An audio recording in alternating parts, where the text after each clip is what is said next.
Remember that textbook picture of the biological cell that you learned about in school? Well, what if I told you that it looks nothing like this in real life? Up until relatively recently, we couldn't give life to these 2D images, and we didn't know the dynamics of what was really going on inside the cell. Well, my guest today was part of the team that created the very first three-dimensional interactive model of a whole cell, which is transforming how we understand the molecular interactions that give rise to disease and the search for new therapeutics. She's now a science designer at BioRender, a platform which creates professional scientific illustrations for researchers to use across multiple fields. She took her background in structural biology and combined it with some practical marketing skills, now helping scientists everywhere to better communicate what they do in visual ways. This is the Discovery Arc podcast. I am Drew Duglin, and today let us welcome Martina Maritan. So Martina, you have a real gift for visualizing science. So I'm wondering, where did that come from? Were you interested in science and design as a kid, or what was your kind of background? Funny enough, I was interested in science and design kind of separately. I just found later in life that the two can be combined together. But originally, I was just very passionate about biology in general. Like in school, there was the subject that was the most interesting to me. And at the same time, I was one of these kids that is always doodling or always drawing something.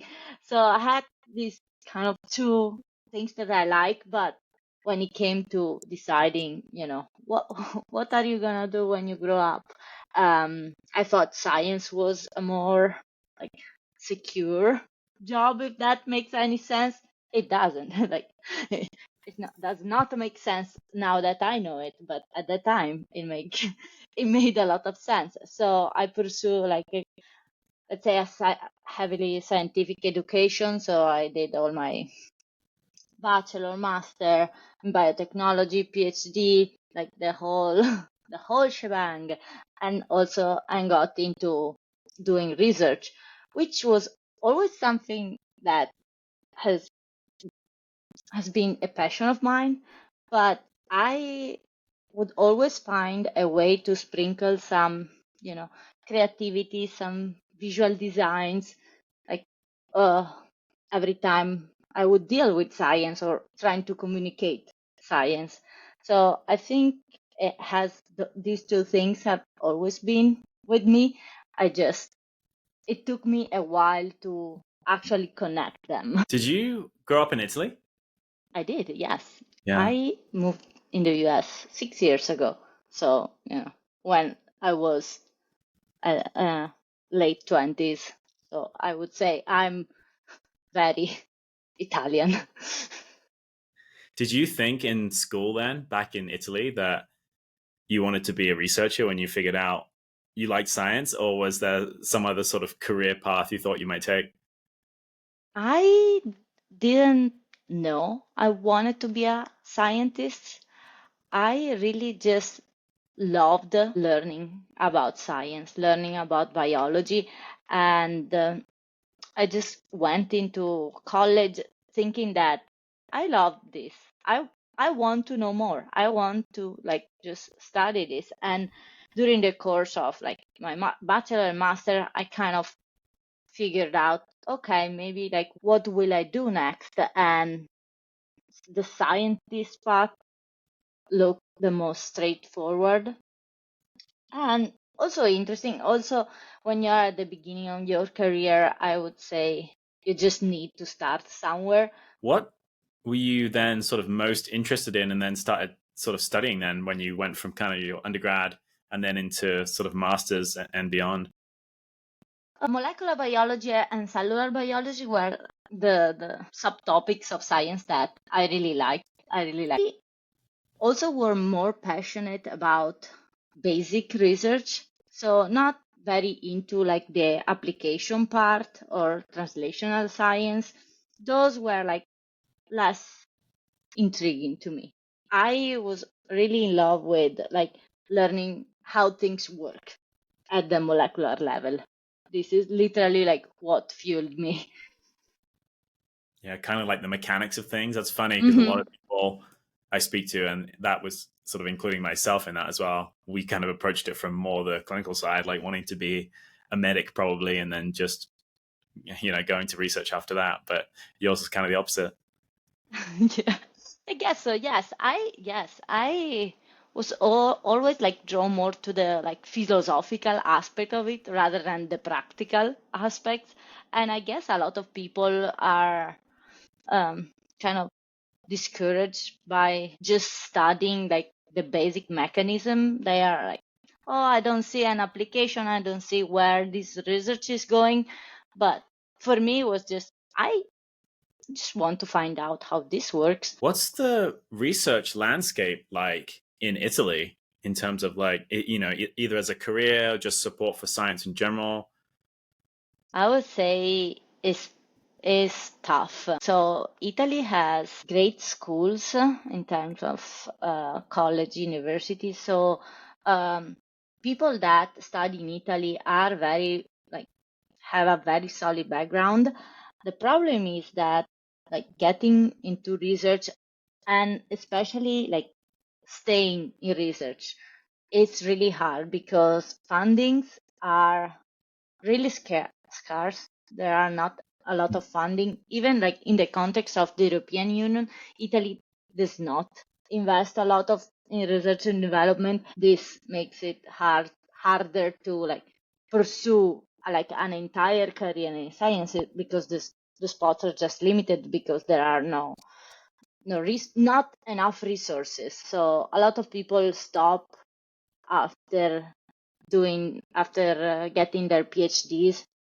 And as a matter of fact, I will just give you like a super quick statistic. Yeah. In my like from my master degree, we were uh, 15 people. Of these 15 people, um, the majority went into a PhD. But right now, who keeps doing science as a researcher? It's maybe two people. Everyone else had to pivot somewhere else. Were you tempted to do that? Right then, when you finish your PhD in Italy, right? And then were you Uh, thinking you might have to change course? I was tempted, but because I always had in the background the idea that I wanted to do something more creative in the sense of like visually creative and artistic. And so I always was thinking like ways to accomplish that. So I thought, okay, I might like pivot towards this direction instead of doing science for like my entire career. What was the decision then to come to the US? Like, take me back to that. Like, when did you first think, "Wow, I could leave and come to California"? Yeah. So because as I said, I was always kind of interested into the intersection between visualization, art, science, and I did my PhD in structural biology, kind of a discipline where you study how proteins are shaped, and it's a very like visual discipline in the sense that the results that you present are figures, like are these like nice illustrations. So I was always looking into this website that is called the Protein Data Bank, where you would deposit all this structure, and it's just a big repository of all these protein structures. And there is a column on the PDB that is written by this professor David Goodsell. um, and every month he picks a protein of interest and tells a story about that. And I would always like read this column and think about how is it possible that someone does this in their like research life, and I'm here purifying proteins. I was always like, I want I want to work with this guy. Uh, and so one day I just found out that they had a position open for a postdoc. Like, I found this on Twitter. funny enough, like not even on a So good. official channel on Twitter. And I thought to myself, well, I might as well apply for this postdoc. And it was funny because they were asking for like structural biology experience, coding, and molecular graphics. Now, I had barely one of these three, but I tried regardless. I thought, well, if I'm not good enough, they will just say no, right? And instead, instead, I did like my interview, and after a while, they got back to me and say like, okay, yes, you can come. So did you reach Unclear. out specifically to David Goodsell then? Is Yeah, that the post? See, that's just the power of reaching out online. actually, he was not on Twitter yet. So I Ah, saw the tweet was from Janet Iwaza, so another professor that works in scientific visualization. And she was just saying, oh, in this lab, they are looking for a postdoc. So I reached out to her and I'm like, do you have more information? Because it was literally like 2 lines on Twitter. There was no official post anywhere. And she was like, no, but here the email of um, David and Art Olson, which is another PI in the same lab. You can just reach out to them. So this is what I did. Simple as it sounds. yeah. No, it really is. I mean, these online networks, like just everything crops up there first. And it really is so easy to just reach out, right? It's like you've got Yes. nothing to lose. hmm I got so far by just reaching out to people. I cannot even like start to explain how valuable this is. So, how did it feel when you got to California then and got to Scripps Research and was working with, yeah, David Goodsell and some of the other people in the molecular Uh, graphics lab? It truly felt like a dream for me. I'm not kidding. Maybe for like a couple of months, I was like looking around, still in disbelief, and thinking to myself, "Am I really here? Do I live in California now? Like, I come from a very tiny village in Italy, and so this was huge." And it really felt like a dream because for like the course of my PhD and also the first postdoc that I did, I was interested in what I was studying, but I felt like I was missing something. I wanted to do something a little bit different rather than um, structural biology hardcore, which was a lot of working with protein, working in a wet lab. Um, and this felt just the perfect place to me. Yeah, what kind of things were you working on there and modeling? We were trying to create a 3D model of a bacterial cell in atomic details and develop also a software for visualization that would allow to see such complexity. The cells, as we know, are like full of everything, protein, lipids, DNA, um, small molecules. So there is a lot of complexity, and it's kind of impossible to visualize this complexity with like microscopes right now because they are not, let's say, powerful enough also to distinguish all these little pieces. And so we wanted to create a model that would represent as close as possible um, a bacterial cell. And we picked a bacteria that is particularly small. So, start simple, start with the simplest organism we can build, we can create model and go from there. And so we picked this model and one by one selected all the proteins that were part of it, create a 3D model for them, and assemble them in this, let's say, container that was the cell. And the project basically was composed by two main parts. One was finding all these little ingredients that were part of the cell, that were making the cell, and one was developing the software to put all of them together and visualize them, because there was another limitation we were trying to overcome, which is uh, if you have like millions of objects to visualize, how do you do it? Like, how can your computer do it? And funny enough, we tapped into the world of gaming, and we borrow one of the game engine, because gaming is much ahead than scientific visualization in terms of capabilities. And so we basically alter a game engine to visualize molecular structures. Are you a gamer? How did that idea come around? I am not a gamer, and that idea came before me from like two brilliant scientists that were in the lab before me.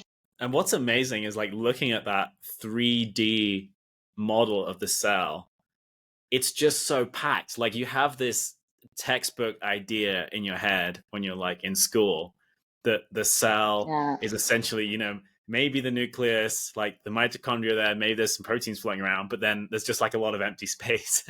and, yeah, and what struck me is just like it is packed, like everything is just jammed together. yeah. There are time and place for different representation, I would like to say, because the simple representation with one nucleus, one mitochondria, one Golgi apparatus, it's very simple and unrealistic, but kind of conveys the idea of what's inside without creating too much clutter. But I would say the message that people should get from that image is, okay, these are the basic elements. Now, what we created is what is most likely to look like a cell based on the information that we have now. And, in 5 years, or 5 years, 10 years, that model will be obsolete because we will know more things. But we can change the model because it's a model. Yeah, totally. Now that artificial intelligence is taken Right. hold, and I'm sure the models are going to come thick and fast. Can you speak to just the utility of like a 3D, the need for 3D models in terms of, maybe better understanding disease or, I guess developing therapeutics too? First of all, they are great thinking tools. So when you're trying to figure out a process, you always, like a molecular process, something that happens in the context of the cell, you have always to keep in mind like where these things happen. They don't happen in a test tube. I mean, we test them in a test tube, but in real life, they happen in a very complex, crowded environment. And so I think scientists need to get used to imagine things in that context, and having a model that you can see really helps you with that. And then another, let's say, more practical application for this kind of model can be studying the dynamics inside the cell, or how things move inside the cell. So, for example, when a receptor picks up something, and then this something has to move within the cell and reach certain targets, this kind of model can help you with that. And I would say in the future we could model how a certain drug or a certain molecule interact with a cell and gets internalized and processed. And so I think there are many avenues in the future.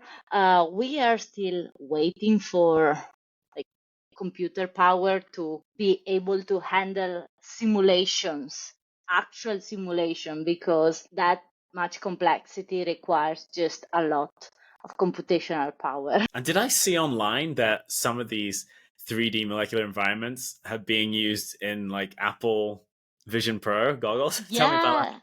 Oh, yes. So there is another brilliant scientist, Tim Davidson, based in Canada.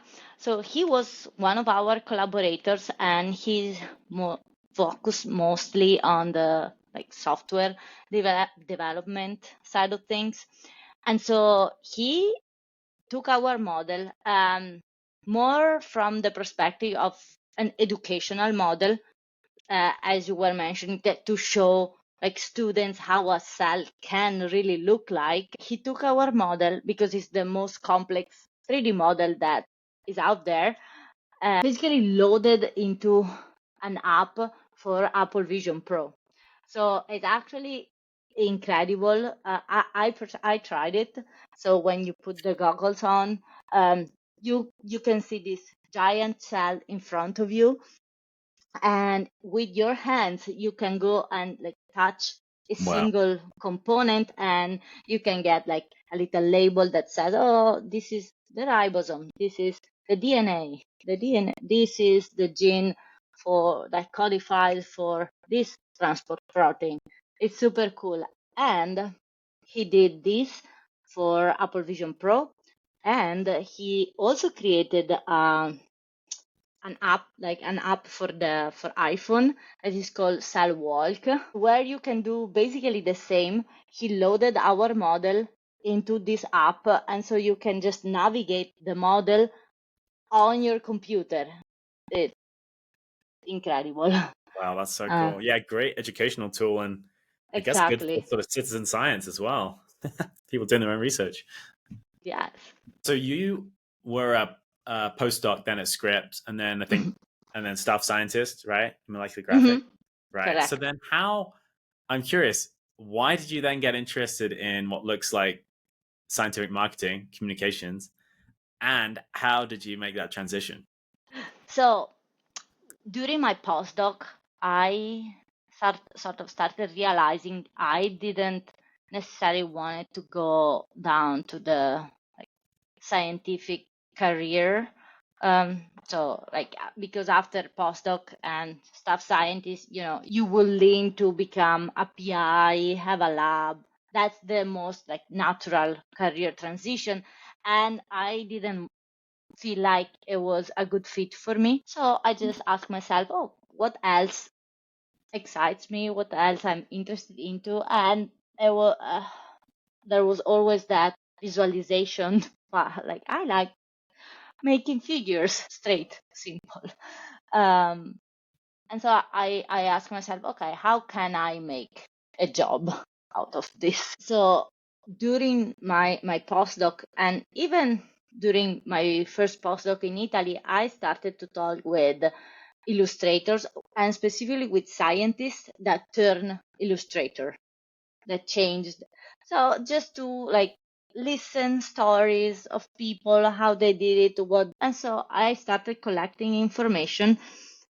And during the postdoc, I found through LinkedIn a small studio based in Italy that developed an online platform for illustrating protein structures. Again, I only reached out to the owner of this little studio that also developed the software, and I asked them if they had anyone like taking care of their social media.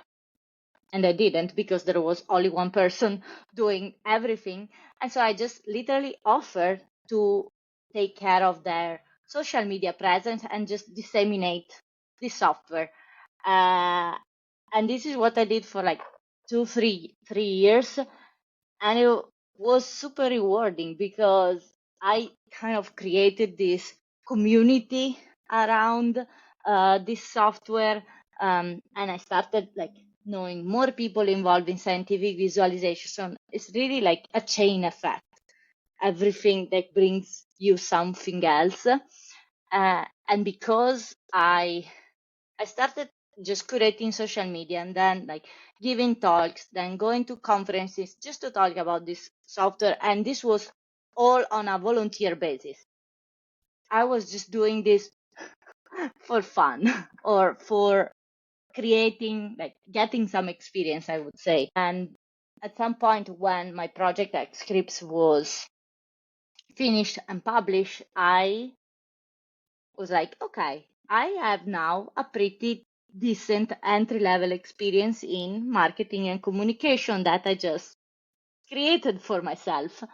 And so this was really helpful when I then reached out to this other company in San Diego that was doing virtual reality, and I said, and I showed them all like my work on social media, and so I that was my official first job as in marketing and scientific communication. So I would say for anyone interested in following this career path, you need to find a way to get experience. Yeah, no, it's such a good tip. And it's what I tell people as well. It's like whether you, yeah, enjoy managing social media, like you got a visual background, or if you like writing, it's kind of like this idea of finding, a business or finding an organization where they have a gap, right? And you can Mm, fill that and do something for them and offer that value. And you did it while you were a postdoc. You didn't wait till yeah, everything was over and then think, oh God, now I need to like find a job. It was like, I want to build this up over time. And then when you need to wrap things up in the lab, it's like, well, I've already got this kind of portfolio of experience that I can then leverage for my next position. yes. You also learn so much while you're doing this, and it's even better when you start like building your portfolio where you have like low stakes.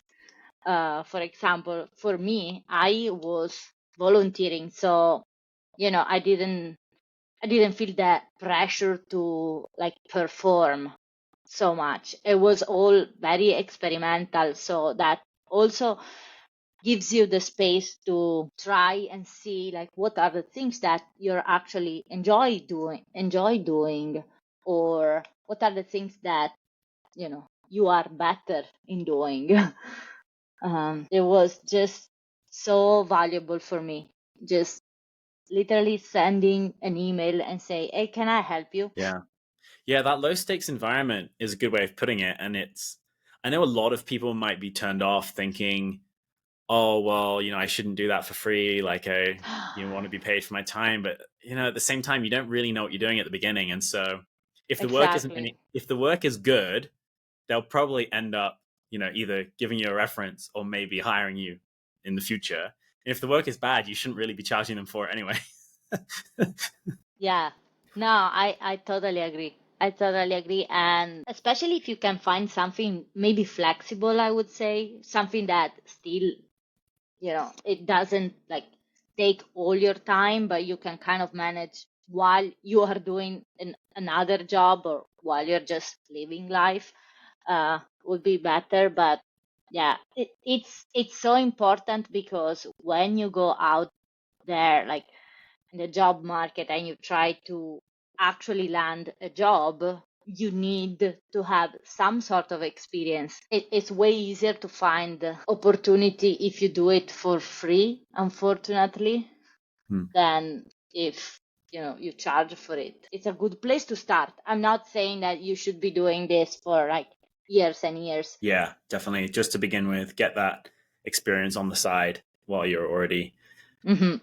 finishing off something else or doing something else, and then yeah, take that to the next step. So, Hmm. are there certain things you've learned, like thinking back now that you've been in marketing and communications? Are there certain things that you've learned that you feel most scientists need to know, like when it comes to sort of their work or selling themselves?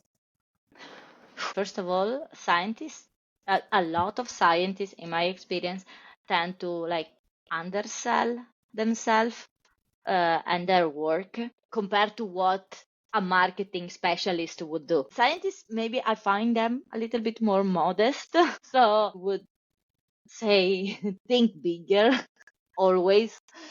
Um, and something really important, especially when it comes to communication, is get rid of complex of jargon, of language that is too difficult because this is another thing that scientists tend to do naturally. Like unfortunately, as scientists we are used to like speak in certain ways and using certain terms, but we forget that these words are very niche and very like obscure for the majority of the rest of the people, of the general audience, let's say. So make the communication as simple as possible. It's always, and I think this is something that is valuable for marketing, because when you are trying to sell something, you don't want, your audience to be confused. Like they should have like the simplest idea of what you're trying to sell them. Yeah, definitely clarity, good story of the work, and yeah, impact absolutely key, as opposed to getting bogged down in the details of the methods, which is typically what a scientist likes to talk about. But Yes, I don't know why is that. because that's the day to day.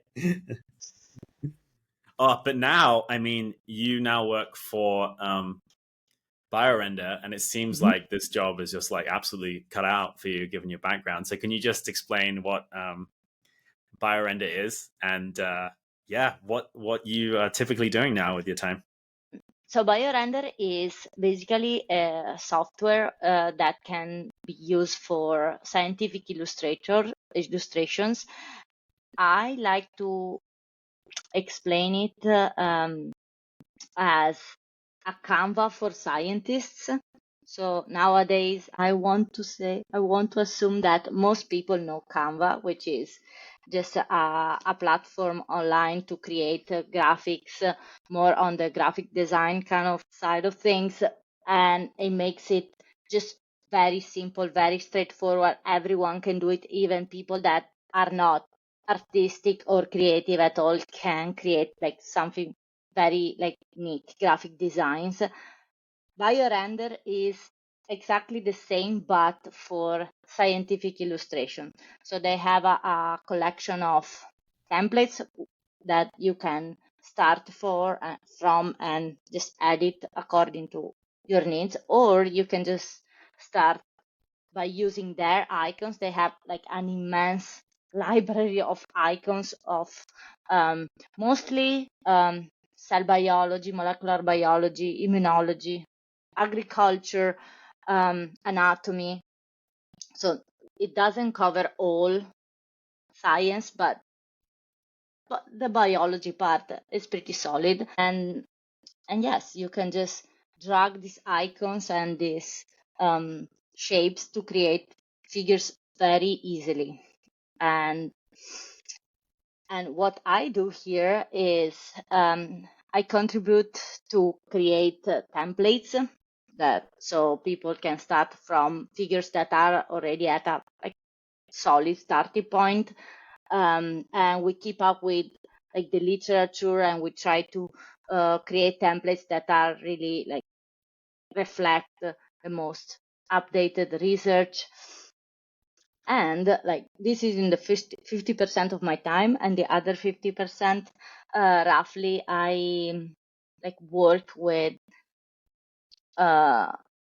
let's say users, and trying to help users get uh, like people to create their own templates and share it within the platform, so that we can create like even a bigger community, and the overall library of templates is even more rich, because we can do many templates, we can create like explore many areas of science, but if the expert create themselves like really nice illustration, it's great to have them available for everyone. And this Yeah, it's an is amazing resource, and for people who aren't scientists, it's like, oh, as a scientist, it was so hard, right, in papers to like produce a schematic of even hmm a mouse, let alone like a mouse, in this complex neuroscience experiment or like a microscope. And it's so nice to have this a big bank of templates. hmm Now we've had the growth of all the AI generated imagery as well. So like, how is that kind of affecting your work, and how have you been using it, or if at all? I personally tried with my personal illustration to just give them special effects. So if I create maybe a more simple illustration, and I just give wild prompts. So make this protein look like it's catching fire, or like make it look like it's underwater. So I've been playing around with this, not very like scientifically accurate visualization, but mostly for the aesthetic, for I see. changing the aesthetic. Do you in your spare time as well do sort of design work and drawings or artwork? I used to do it while I was doing my postdoc, yes. In the last couple of years, like life got very busy, so I haven't been doing that very much. But I, it depends. If there is some occasion, I would do it with one of my friends. Actually, we were considering creating one of those little books that that would be called like biologies for baby, or like Mm. structural biology for baby, like sort of fun little projects. Or if I have some friends that maybe is like writing a book and might need some figures, I would help them. Or if they need some cover, like cover image. Yeah, I think there's a great market for those kids books. I mean, I got my sister when she had her first kiddo, those sort of like science word books, and they have, Hmm. but that would be really fun if you had one for like specific science visualizations. Yeah, it's a project that I had with, yes, one of my dear friends. Eventually we will get to that. Cool. All right. Well, maybe I'll just ask you my final question then, which is sort of a Okay. tradition on the podcast, which is if you could give your one key piece of advice or wisdom in the area of work or productivity, growth, health, relationships, anything really, what do you think it would be and why? I would say to anyone that is trying to make their dream come true, to like just keep, this is what we say in Italy, keep knocking at the door, and eventually one door will open. Um, and so basically, don't give up and keep trying, and start even from something that doesn't completely fit to what you want to do, but just start and move from there. I think this is the biggest learning that I have gotten in these years, because when I finished my PhD, I knew I wanted to do more like visualization work. And it took me almost, you know, 6, 7 years to actually land a job where I do that as my main job. So don't lose faith. Keep trying and keep pushing. Just keep pushing, keep trying, and something unlocks eventually. Keep knocking at the door. How do you say that in Italian? Continua a bussare alla porta, alle porte. Okay. No, I like it. I like it. Yeah, the opportunities, are there. You just have to find the right people, and Hmm. like you've done, just like reach out. See what's Reach what's out out. there. Yeah. Absolutely, yes. Nothing will fall from the sky right in front of you. You have to be active, be proactive, look for it. And if you like keep, your eyes open, you keep like putting yourself out there, it's inevitable that something happens. Martina, thanks so much for Oh, sharing your thank you. story, and I'm so glad that you ended up, doing what your dreams were. Thank you. And thank you so much for having me on the podcast. I'm yeah, very grateful for the invitation, and I hope Yeah. that some little things that I said are useful for someone out there. Where should people go if they want to see what you're up to online or reach out? You said you're on. I saw you're on LinkedIn. So you're on Hmm. X as well, on Twitter. Yes, on yeah, X. I'm on Twitter as Martina Maritan, name, last name, and on LinkedIn as well. So those are would be the places where to find me. All right, Martina. Appreciate it. Thank you so much. Thank you. Have a good one.